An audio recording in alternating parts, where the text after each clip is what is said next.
నమస్తే. మేరంరెడ్డి తిరుపతి రెడ్డి.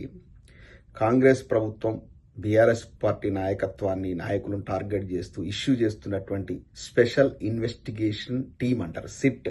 అంటే కొంతమంది పోలీస్ అధికారులతో కలిపి ఒక కమిటీని ఫామ్ చేసి, ఒక టీంని ఏర్పాటు చేసి ఇన్వెస్టిగేషన్కి ఏర్పాటు చేసేటువంటి సిట్ టీం. వీళ్ళు ఇచ్చేటువంటి నోటీసుల పరంపర కొనసాగుతూనే ఉంది. కాంగ్రెస్ ప్రభుత్వం 6 గ్యారంటీలు అంటూ గారడి చేసి గద్దెనెక్కి ఆ 6 గ్యారంటీలను అమలు చేయలేక చతికిల పడి తెలంగాణ యొక్క ఆర్థిక వ్యవస్థను మొత్తం ఛిద్రం చేసి, మొత్తం రియల్ ఎస్టేట్ మొత్తం కుదేలైపోయి రైతాంగాన్ని నడ్డి విరిచి, అంటే ఇచ్చినటువంటి ప్రామిసులను అమలు చేయలేక చతికిల పడినటువంటి ఈ దిక్కుమాలిన కాంగ్రెస్ ప్రభుత్వం ప్రజలను యొక్క మైండ్ను టైం టు టైం డైవర్ట్ చేయడం కోసం, ఎందుకంటే ప్రజలకు జరుగుతున్నటువంటి అన్యాయాన్ని ప్రజలు ఎక్కడ ఆలోచిస్తారో ఆలోచించి వీళ్ళు గద్దెనెక్కిరు కదా, ఈ ప్రభుత్వానికి ఎక్కడ హాట్ టైం ఇస్తారు అనేటువంటి దాన్ని ప్రజల దృష్టి మరల్చడం కోసం టైం టు టైం మొదట్లో కాళేశ్వరం ప్రాజెక్ట్ అన్నారు, పిల్లర్లు ఊలిపోయినాయి అన్నారు, దాని మీద ఏకంగా సిబిఐకే ఇచ్చారు వీళ్ళు. మరి అందులో నుంచి వచ్చినటువంటి అవుట్కమ్ ఏందో తెలియదు. తర్వాత ఫార్ములా అని కేటీఆర్ గారిని టార్గెట్ చేశారు. తర్వాత మన హరీష్ రావు గారిని కాళేశ్వరం ప్రాజెక్టుల విషయంలో కావచ్చు, ఈ టెలిఫోన్ ట్యాపింగ్ కుంభకోణం అంటూ ఏదో కొత్త లేని కథలు సృష్టించి వాటి మీద సిట్లు ఇష్యూ చేయడం, నోటీసులు ఇష్యూ చేయడం, పిలవడం, గంటల తరబడి అడిగిన ప్రశ్నలు అడగడం, ఒక సొల్లు పురాణం. ఇది ఒక అంతులేని కథ. ఇది ఒక మొగలి రేకుల సీరియల్ని మించినటువంటి కథ. ఎందుకంటే రోజులు గడిచిపోవాలి. ఆల్రెడీ రెండు సంవత్సరాలు దాటిపోయింది. తులం బంగారం ఎటు వాయే, అమ్మాయిలకు స్కూటర్లు ఎక్కడ వాయే, 4,000 పెన్షన్ ఎక్కడ వాయే, టంచన్గా ప్రతి సీజన్కు రైతు భరోసా ఎక్కడ వాయే, కౌలు రైతులకు ఇస్తున్న భరోసా ఎక్కడ వాయే. ఆనాడు కేసీఆర్ కిట్లుండే ఇప్పుడు డెలివరీ అయినటువంటి తల్లులకు బిడ్డలకు ఇచ్చేటువంటి ఏమన్నా హెల్త్ కిట్స్ ఏమైనా ఉన్నాయా?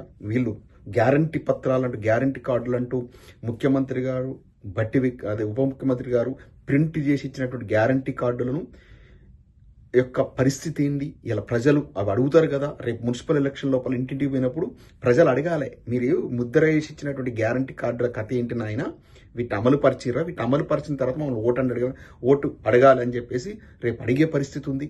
మొన్న కర్రుగాల్చి వాత పెట్టిరు సర్పంచ్ ఎలక్షన్ లోపల, రాబోయే మున్సిపల్ ఎలక్షన్ లోపల గడ్డు కాలం కనపడతా ఉంది.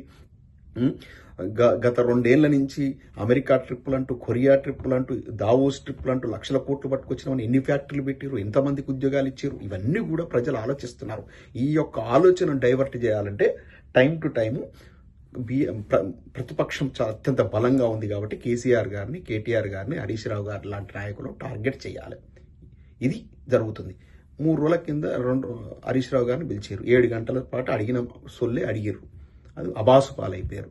మళ్ళీ ఇవాళ కేటీఆర్ గారిని, ఎందుకంటే ఇప్పుడు దావోస్లో ఫెయిల్ అయింది. దావోస్ నుంచి ₹1 కూడా ఒక పెట్టుబడి రావట్లే. ఈ దావోస్ దాకా పోయి, స్విట్జర్లాండ్ దాకా పోయి మన ఇండియన్ ఇండస్ట్రియలిస్ట్ను కలుస్తున్నారు అక్కడ. టాటా వాళ్ళను, రిలయన్స్ వాళ్ళని అక్కడ కలుస్తున్నారు. ఇక్కడ కలవచ్చు కదా.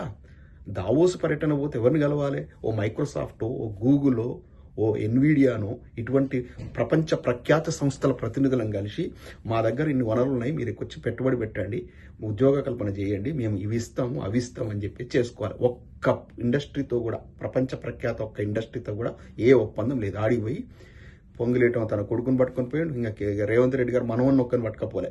ఇంకా పోయి ఆడ సొల్లు పురాణాలు, సొల్లు కథలు, ముచ్చట్లు పెట్టుకుంటారు. నిజంగా మీకు చిత్తశుద్ధి ఉంటే, సిట్లు వేయాలనుకుంటే ఫస్ట్ మీ కాంగ్రెస్ ప్రభుత్వంలో వచ్చినటువంటి ఈ మంత్రుల మధ్య వచ్చినటువంటి తీవ్రమైనటువంటి ఈ నైని, ఈ బొగ్గు కుంభకోణం మీద సిట్ వేయండి, సిబిఐ విచారణ జరిపించండి. దీంట్లో ముఖ్యమంత్రి గారి పాత్ర ఏంది, ఈ కథనాలు రావడానికి ముఖ్యమంత్రి గారి పాత్ర ఏంది, దాని మీద వేయండి. నిజంగా సిట్ వేయదలుచుకుంటే పొంగులేటి గారి కుమారుడు దొరికినటువంటి దొంగ వాచ్లు, స్మగ్గులు చేసిన వాచ్ల మీద దాని మీద సిట్ వేయండి. పొంగులేటి గారి ఇంట్లో జరిగినటువంటి డబ్బులు ఎక్కబెట్టారు కదా ఈడీ వాళ్ళు వచ్చేసి మొత్తం మిషన్లు పెట్టి, ఆనాడు జరిగిన దాని మీద సిట్ వేయండి. ఇవాళ మీరు తీసుకొచ్చిన భూభారతి స్కామ్లో జరిగినటువంటి ఆ స్కామ్ మీద సిట్ వేయండి. ఇవాళ ఎన్నో కుంభకోణాలు జరుగుతూ ఉన్నాయి, తన్నుకుంటున్నారు. సుష్మితా పటేల్, కొండా సురేఖ గారు, సుష్మితా పటేల్ సంచలన విషయాలు బయట పెట్టారు. వాటి మీద ముఖ్యమంత్రి గారి మీదనే ఏకంగా ఎక్కుపెట్టి మాట్లాడి దాని మీద సిట్ వేయండి. మీ చిత్తశుద్ధి ఉంటే మీ మీద కూడా మీరు సిట్లు వేసుకోండి. సిట్లు వేసుకుని ప్రతిపక్ష నాయకుల మీద వేయండి. మీరు మీ మీద ఏ సీట్లు రావు. భయంకరమైనటువంటి వచ్చినాయి కదా, మీకు డైరెక్ట్ సాక్షాత్తు ప్రెస్ మీట్లు పెట్టి డిప్యూటీ సీఎం బట్టి విక్రమార్క గారు మాట్లాడారు కదా, కోమటిరెడ్డి గారు ఇటు ఏడ్చుకుంటూ మాట్లాడారు కదా. దీని వెనుక ముఖ్యమంత్రి గారి పాత్ర ఉందని పరోక్షంగా ఆలోచన వచ్చే విధంగా మాట్లాడారు. వాటి మీద సీట్లు వేయండి, సీట్లు వేసి ప్రతిపక్ష నాయకులను టార్గెట్ చేయండి.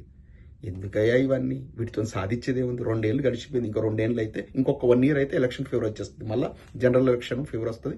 ఇప్పటికే అధికార పార్టీని వదిలిపెట్టి ప్రతిపక్ష పార్టీలోకి వలసలు స్టార్ట్ అయినాయి అంటే ప్రజల లోపల మీ పలుకుబడి పూర్తిగా సన్నగిలిపోయిందని అర్థం.